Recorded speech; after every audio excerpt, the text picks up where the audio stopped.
नमस्कार दोस्तों, स्वागत है आपका फिर से एक नई वीडियो में। तो आज हम बात करते हैं कि सर्वनाम क्या होता है और सर्वनाम के भेद और सर्वनाम क्यों प्रयोग किया जाता है। सबसे पहले हम जानते हैं कि सर्वनाम क्या होता है। सबसे पहले हम जानते हैं सर्वनाम की परिभाषा। जो शब्द संज्ञा के स्थान पर प्रयोग होते हैं वे सर्वनाम कहलाते हैं। जैसे किसी व्यक्ति के स्थान पर वे शब्द प्रयोग होता है तो वो सर्वनाम कहलाता है। जैसे राधा स्कूल गई, राधा ने किताब पढ़ी और राधा ने अपना गृह कार्य पूरा किया। इस वाक्य में राधा शब्द बार बार आ रहा है, तो इस शब्द को हम सरल सुंदर बनाने के लिए सर्वनाम का प्रयोग करते हैं।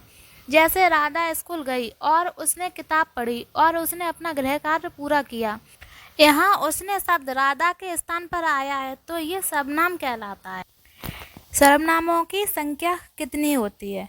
हिंदी व्याकरण में 11 सर्वनाम होते हैं। एग्जाम्पल जैसे मैं, तू, ये, वो, सो, जो, क्या, ये, आप, कोई एवं कुछ आदि। अब हम जानते हैं सर्वनाम के भेद या प्रकार। सर्वनाम को विभाजन दो आधार पर किया गया है। नंबर 1 है रूप और उत्पत्ति के आधार पर और नंबर 2 है व्याकरण या प्रयोग के आधार पर। पहले जानते हैं रूप और उत्पत्ति के आधार पर सर्वनाम दो प्रकार के होते हैं, मौलिक सर्वनाम और नंबर 2 है यौगिक सर्वनाम। मौलिक सर्वनाम वो होते हैं जो मूल होते हैं, जैसे मैं, तू, ये, वो, सो आदि। अब जानते हैं यौगिक सर्वनाम। यौगिक शब्द का अर्थ ही होता है जोड़। जब कोई सर्वनाम लिंग, वचन, कारक आदि से जुड़कर अपना रूप परिवर्तन करता है तो मौलिक सर्वनाम कहलाता है। जैसे मैं सर्वनाम में अगर को कारक चिन्ह जोड़ दिया जाए तो हो जाएगा मुझको, और अगर से कारक चिन्ह जोड़ दिया जाए तो हो जाएगा मुझसे। तो ऐसे ही यौगिक सर्वनाम बनते हैं। अब जानते हैं व्याकरण या प्रयोग के आधार पर सर्वनामों को 6 भागों में बांटा गया है, जिसमें आता है नंबर 1 पर पुरुषवाचक सर्वनाम। जिस सर्वनाम का प्रयोग स्त्री पुरुष दोनों के लिए किया जाता है उसे पुरुषवाचक सर्वनाम कहते हैं। जैसे तू, मैं, आप, ये, वो। ये 3 प्रकार के होते हैं, उत्तम पुरुष, मध्यम पुरुष, अन्य पुरुष। नंबर 2 पर आता है निजवाचक सर्वनाम। जिस सर्वनाम का प्रयोग कर्ता कारक स्वयं के लिए करता है तो उसे निजवाचक सर्वनाम कहते हैं, जैसे आप।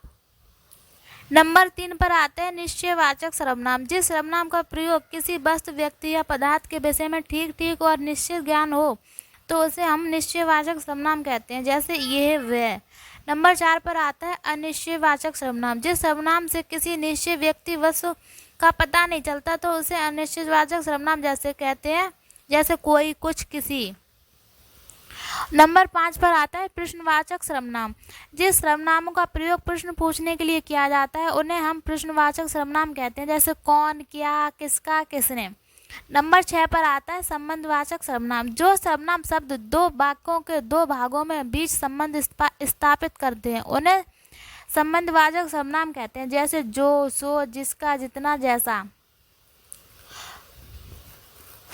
सर्वनाम हिंदी भाषा को सरल, सुंदर, स्पष्ट और प्रभावशाली बनाने में महत्वपूर्ण भूमिका निभाते हैं। यदि सर्वनाम का प्रयोग ना किया जाए तो हमें एक ही संख्या को बार बार दोहराना पड़ेगा। इसलिए हिंदी व्याकरण में हम सर्वनाम का बहुत महत्वपूर्ण स्थान रखते हैं।